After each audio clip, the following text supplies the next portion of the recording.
Olá, meu amigo, olá, minha amiga.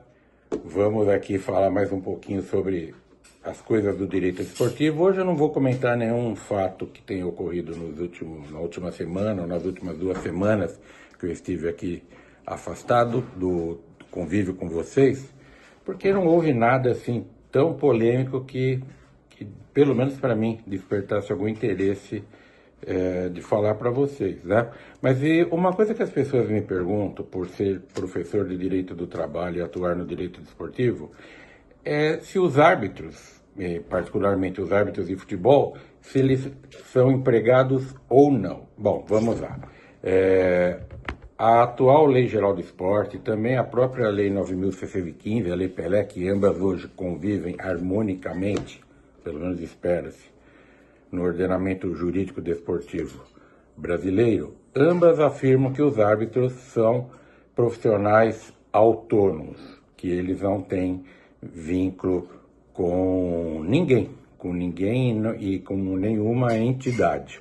Eles podem atuar de forma autônoma, o que acaba por acontecer algumas vezes, ou através de sindicatos, ou através de associações de árbitros.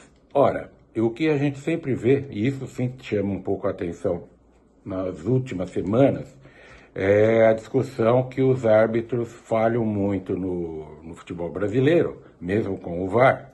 E aí, se quem me acompanha aqui sabe que eu sempre desci a lenha nesse VAR, eu não gosto disso.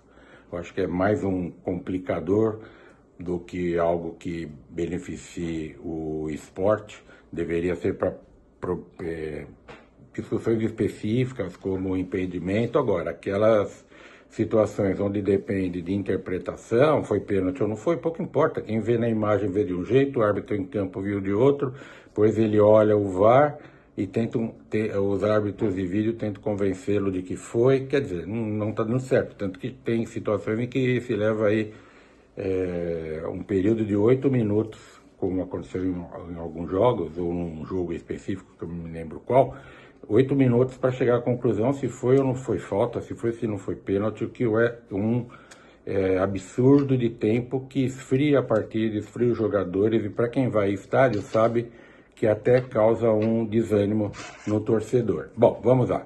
O árbitro, como eu disse, ele não tem como empregador ninguém, ele é contratado por associações de árbitros, e ele não tem ele tem a profissão, né? Ela é uma profissão reconhecida, mas uma regulamentação em termos de horário, em termos de piso salarial, nada disso. O árbitro, ele recebe sempre da entidade que manda o jogo, ou seja, o clube mandante. Quando o jogo é neutro, a federação, a confederação detém o mando do jogo, é tirado o pagamento da renda que seria dividida para as equipes, para os clubes, melhor dizendo, o pagamento da equipe de arbitragem. Há exatamente 10 anos, eu sou membro da Academia Nacional de Direito Desportivo, e num congresso em 2015, na cidade de Maceió, eu fiz uma palestra e apresentei uma ideia que era para a profissionalização da arbitragem no Brasil, particularmente de futebol. Eu entendi e entendo ainda que os árbitros poderiam receber como trabalhadores avulsos. Que são os trabalhadores avulsos? Está previsto na Constituição, se não me engano, artigo 7º, o inciso, se eu não estou equivocado, é o 29, que diz que o trabalhador avulso é aquele que tem todos os direitos que tem um trabalhador comum por um determinado período, só que ele não tem empregador.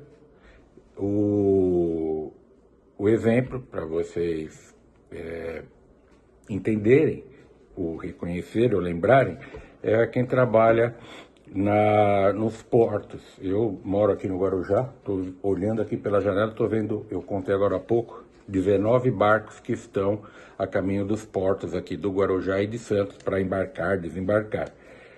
E vejam, o que isso tem a ver. Como ganha o portuário?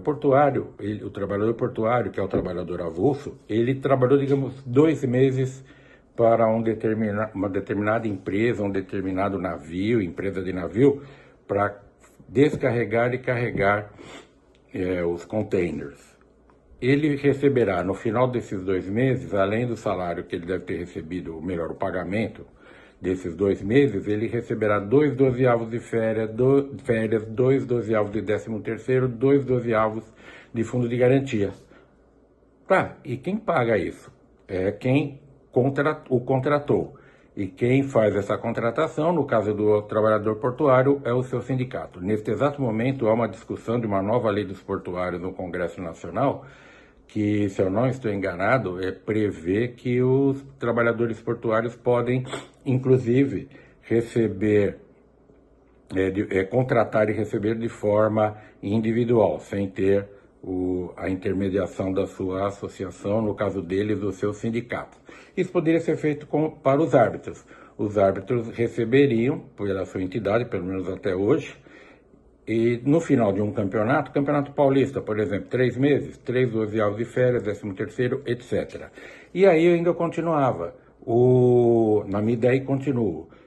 A arbitragem deveria ter uma reserva de mercado para profissionais da área de educação física e mudaria até os currículos escolares universitários e colocaria nas faculdades de educação física uma especialidade, uma matéria eletiva, digamos, optativa, de arbitragem ou uma pós-graduação. Com isso, os árbitros teriam uma remuneração maior e poderiam se dedicar única e exclusivamente a essa atividade, que é extremamente importante, porque desde os primórdios do futebol, precisou-se do árbitro. Antes eram os capitães das equipes, igual quando, no meu caso, moleque na rua, a gente falava, não, foi falta, não foi, não, vai ser, ganhava no grito.